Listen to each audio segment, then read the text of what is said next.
Hi everyone, this is Amrajita from evidyarthi.in. So let's start the question answer, यानी कि exercise of chapter number 9, the making of national movements 1870 से लेके 1947. So let's start with the first question. Why were people dissatisfied with British rule in the 1870s and 1880s? यानी कि लोग क्यों dissatisfied थे, लोगों को क्या बुरा लग रहा था हमारे ब्रिटिश रूल था 80 मतलब 1870s के टाइम पे और 1880 के टाइम पे. ठीक है, सो आंसर ऑब्वियसली बहुत ही ज्यादा सिंपल है. वो इतने ज्यादा रूल्स लॉज ऑप्रेसिव थे, इस वजह से उनको काफी ज्यादा दिक्कतें आ रही थी. ठीक है, तो कुछ लॉज और कुछ रूल्स है वो देखते हैं.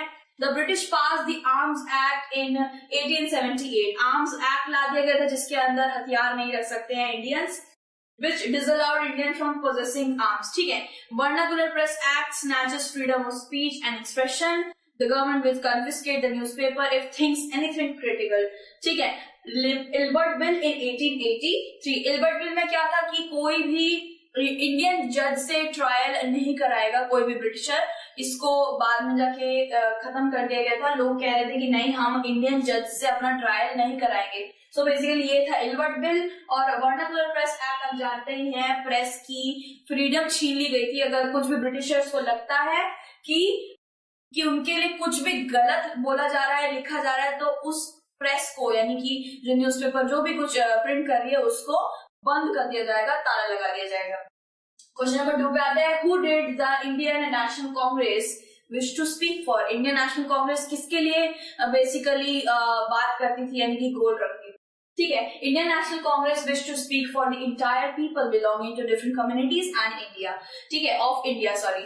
सो इसमें बेसिकली इजी सा तो आंसर है ये कि इंडियन नेशनल कांग्रेस किसके लिए बेसिकली काम करती थी? सारी पूरी जनता के लिए, पूरी जनता के हित में एक गोल में काम करती थी, यानी कि स्वतंत्रता यानी कि स्वराज के लिए काम करती थी. इंडियन नेशनल कांग्रेस पूरे इंटायर लोगों के लिए, डिफरेंट कम्युनिटी के लिए स्टैंड लेती थी. उसके बाद आते हैं, what economic impact did the first world war have on India? यानी कि फर्स्ट वर्ल्ड वॉर का क्या इम्पैक्ट इंडिया के ऊपर पड़ा. ये आपको पता है कि फर्स्ट वर्ल्ड वॉर के वक्त पे बहुत ज्यादा प्राइस हाइक हो गया था. बहुत ही ज्यादा चीजों, जितनी भी डिमांड थी एसेंशियल्स के ऊपर, बहुत ज्यादा प्राइस बढ़ा दिया गया था. आपको तो जैसे पता ही है. तो इसके ऊपर थोड़ा सा जरा पढ़ लेते हैं. The government in turn increase tax on individual incomes. भाई टैक्स बढ़ा दिए गए थे, हर चीज पर टैक्स लेने लग गए थे अब ये.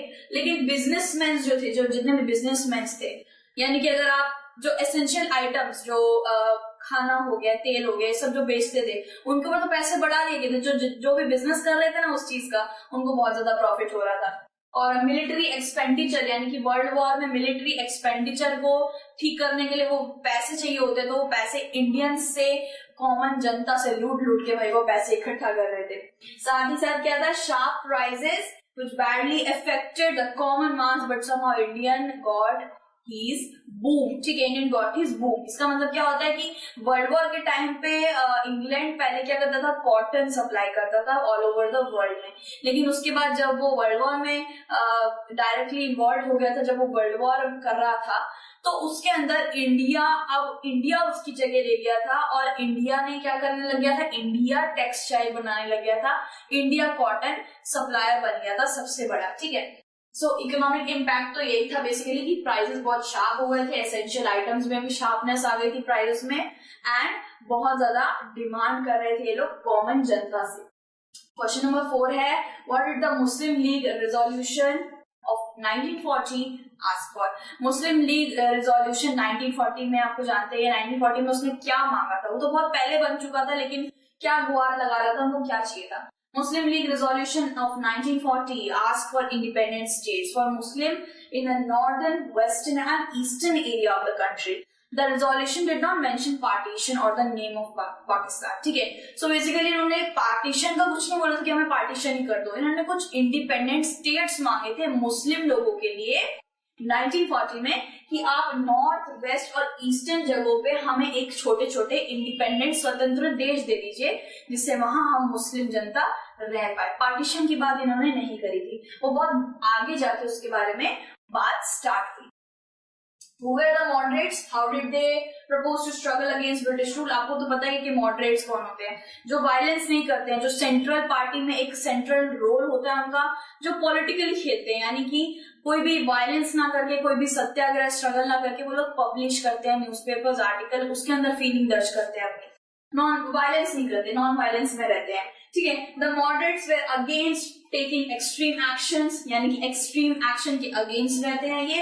They were of the opinion that slowly and steadily they would make the British go to their own land. They also published article newspapers to show the repression. वो लोग आर्टिकल, न्यूज़पेपर और लिखावट के जरिए अपनी फीलिंग्स को दर्ज करते थे, यानी कि वो ये कहते थे कि हम अपनी डिमांड्स बिना कुछ एक्शन करे भी उनकी तरफ पहुंचा सकते हैं। हमें पता है कि ब्रिटिशर्स हमारी जो जितनी भी डिमांड है उनको रिस्पेक्ट करती है, ये सब करके ऐसे ऐसी चीजें वो मानते थे मॉडरेट्स, ठीक है। मॉडरेट्स मैंने आपको पहले ही बता दिया है कि एक्सट्रीम एक्शन, वायलेंस से दूर रहते थे और न्यूज़पेपर और आर्टिकल के जरिए अपनी बातों को पहुंचाया करते थे। बाकी के क्वेश्चन हम नेक्स्ट वीडियो में करेंगे। Till then take care, bye bye.